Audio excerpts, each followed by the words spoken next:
Selamat siang saudara-saudara sekalian yang dikasihi oleh Tuhan Yesus Kristus. Sebelum kita mulai, marilah kita berdoa. Bapa di surga, Allah kami di dalam Tuhan Yesus Kristus, terima kasih buat segala kebaikan-Mu bagi kami. Oleh anugerah-Mu dan kasih setia-Mu kami boleh ada seperti saat ini kami ada. Mohon ampun lagi dosa-dosa kami, disucikan lagi oleh darah anak domba Allah.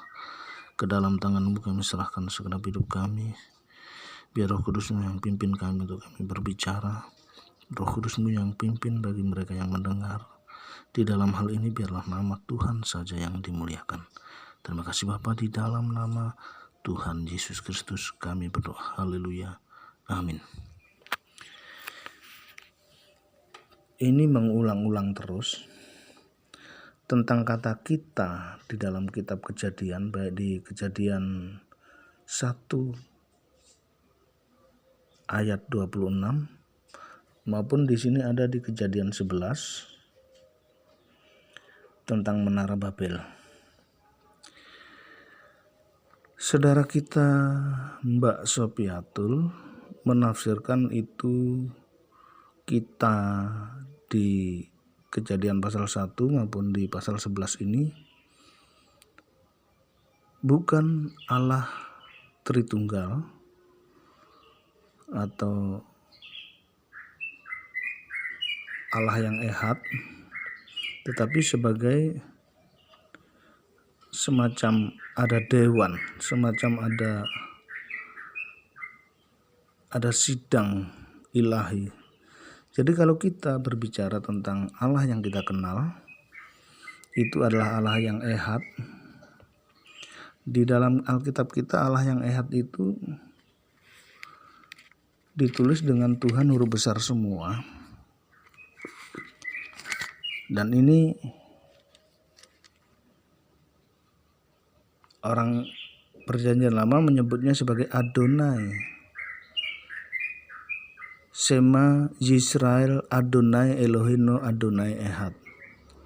Kalau kita yang sekarang orang Perjanjian Baru sudah tahu bahwa itu Yod-Vav, itu Yahweh atau YHWH, Allah yang ehad, Allah Israel.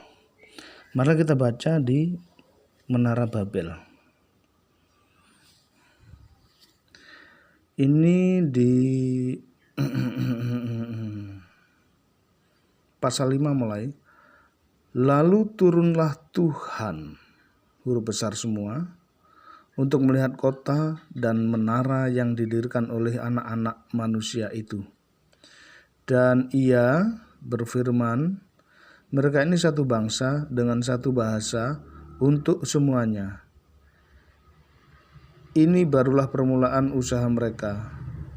Mulai dari sekarang, apapun juga yang mereka rencanakan, tidak ada yang tidak akan dapat terlaksana. Pasal 7, baiklah kita, huruf besar, turun dan mengacau balaukan di sana bahasa mereka, sehingga mereka tidak mengerti lagi bahasa masing-masing.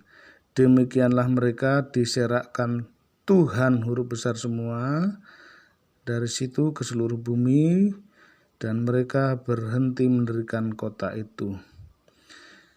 Kata kita di sini tidak jelas ini. Kata kita di sini merujuk kepada Tuhan, huruf besar semua. Tuhan huruf besar semua itu kan Allah yang ehad, Adonai ehad. Ini menunjuk kepada Allah Tritunggal juga. Kemudian Mbak Sofi mengatakan, baiklah kita turun. Baiklah kita turun dan mengacau balaukan di sana bahasa mereka. Kemudian surga dikatakan kosong. Ya, itu seolah-olah bahasa yang demikian ini bahasa merendahkan ya. Pengertian yang bahwa ini adalah Bapa, Putra, Roh Kudus. Ini Allah yang ehad. Dan saat dikatakan Tuhan huruf besar semua turun, surga tidak kosong. Seperti Yesus pun inkarnasi, Sang Firman inkarnasi jadi manusia. Kemudian Bapa kehilangan firman di dalam dirinya? Tidak. Makanya pada saat Tuhan Yesus dibaptis, ada suara dari sorga. Itu adalah suara dari Sang Firman yang masih bersama dengan Bapa. Demikian juga ketika Tuhan Yesus dimuliakan di atas gunung. Tuhan Yesus dengan Musa, dengan Elia di sana, dalam penglihatan murid-murid. Ada suara juga dari sorga. Nah, itu suara siapa? Suara itu kan firman Tuhan yang masih firman yang di Bapa, yang masih bersama Bapa tetap ada.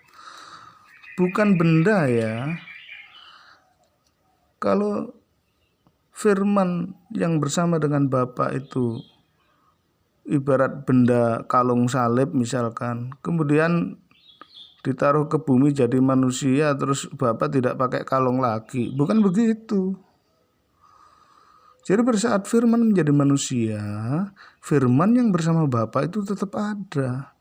Logika manusia kita itu nggak nyampe dengan sempurnanya, begitu loh.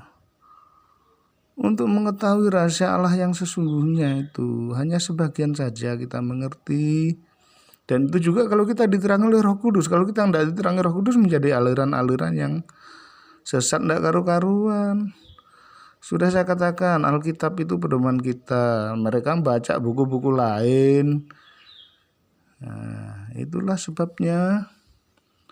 Makanya ini, di Menara Babel ini, marilah kita turun. Itu adalah YHWH.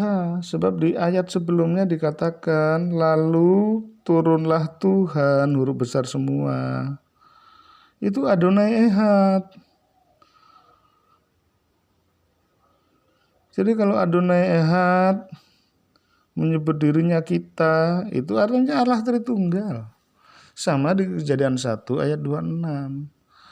Dikatakan baiklah kita menjadikan manusia menurut gambar dan rupa kita. Kemudian di ayat 27, nya bukan kita. Ya, artinya ya Allah Tritunggal, dan gambar Allah yang sebenarnya adalah Kristus. Kalau gambar Allah adalah Kristus, kan jelas Allah Tritunggal itu. Di Kejadian 1:26 itu. Kitanya itu kita Allah Tritunggal. Sebab yang menjadi gambar itu adalah Kristus. Masa Kristus menjadi gambar para malaikat, para dewa-dewa yang lain, Allah-Allah yang lain? Ini sudah menyeleweng dari kebenaran Alkitab, begitu ya.